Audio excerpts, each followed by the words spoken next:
High all government job aspirants, welcome to my YouTube channel gen studies for government jobs. তো আজকে আমরা Indian কনস্টিটিউশনের descriptive একটা question set discuss করব। সেই কোশ্চেনগুলো কী কী আগে দেখে নাও। মৌলিক অধিকার বলতে কী বোঝো, ভারতীয় সংবিধানে উল্লিখিত মৌলিক অধিকারগুলির বৈশিষ্ট্য কী দেখো সেটা তোমাকে বলতে হবে, এবং তার সাথে ভারতীয় সংবিধানে বর্ণিত মৌলিক অধিকারগুলি কত প্রকার এবং কত নম্বর ধারা থেকে কত নম্বর ধারায় কী কী রয়েছে সেটা তোমাকে ডিটেলসে বলতে হবে। এটা তোমাদের যারা WBSI দিচ্ছ মেন্স এক্সাম, তোমাদের জন্য মোস্ট ইম্পর্টেন্ট। তার সাথে মিসলেনিয়াস এক্সাম যারা দিচ্ছ তোমাদের দুজনের জন্য এটা মোস্ট ইম্পর্টেন্ট। যারা ICDS দিচ্ছ তোমাদের এটা অতটা ইম্পর্টেন্ট নয়, কারণ তোমাদের ইন্ডিয়ান কনস্টিটিউশনে প্রশ্ন না আসার চান্সই তোমার প্রায় 95%, 5% আসলেও আসতে পারে। তো তোমরা জাস্ট একটু এটা চোখ বুলিয়ে নিতে পারো। এবং বাকি যারা দেখছো তোমরা প্রত্যেকে এক্সামের জন্য আমাদের এটা খুব ইম্পর্টেন্ট, কারণ এই মৌলিক অধিকার থেকে আমাদের প্রচুর প্রশ্ন আমাদের MCQ হিসাবে যে MCQ এক্সামগুলো হয় সেখানে প্রচুর পরিমাণ আসে। তো এইখানে তাহলে তোমাদের একটা স্পষ্ট ধারণা হয়ে যাবে। তো সবার প্রথম আমরা যেটা ডিসকাস করব, মৌলিক অধিকার বলতে কী বোঝো। তো এখানে অ্যান্সার আমি এখানে লিখছি, তোমরা একটু দেখে নাও কী লিখেছি আমি। এবং কি বলেছে দেখো, যে নাগরিকদের ব্যক্তিত্বের বিকাশের পক্ষে অপরিহার্য কতগুলি অধিকার পৃথিবীতে প্রায় সব রাষ্ট্রেই স্বীকৃত রয়েছে। জীবনের অধিকার, স্বাধীনতার অধিকার প্রভৃতি আমাদের এই অধিকারের মধ্যেই পর্যায়ভুক্ত। এই অধিকারগুলিকেই বলা হয় মৌলিক অধিকার। মৌলিক অধিকার হলো রাষ্ট্র এবং ব্যক্তির মধ্যে সম্পর্ক নিয়ন্ত্রণের উদ্দেশ্যে আইনগতভাবে বলবৎযোগ্য একটি অধিকার। ওকে, এটা এইটুকু পারা লিখলেই তোমাদের যথেষ্ট মৌলিক অধিকার বলতে কী বোঝো। এবার সেকেন্ড কোশ্চেন যেটা দিয়েছে, যে ভারতীয় সংবিধানে উল্লেখিত মৌলিক অধিকারগুলির বৈশিষ্ট্যগুলি লেখো। তো এখান থেকে কী কী বৈশিষ্ট্য আমরা লিখতে পারি সেটা দেখো। 2 নম্বর কী বলেছে, ভারতীয় সংবিধানে বর্ণিত মৌলিক অধিকার দেশ শাসন করে কয়েকটি বৈশিষ্ট্য লক্ষ্য করা যায়।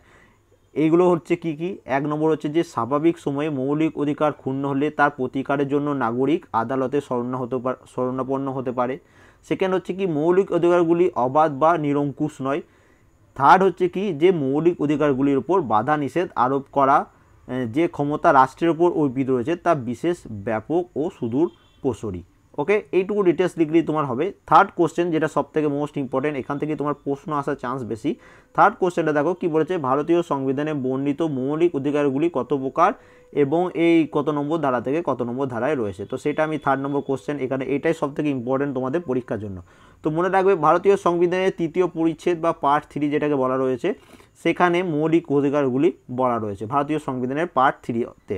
ওকে, এখানে বর্তমানে ভারতের 6টি মৌলিক অধিকার রয়েছে আমাদের।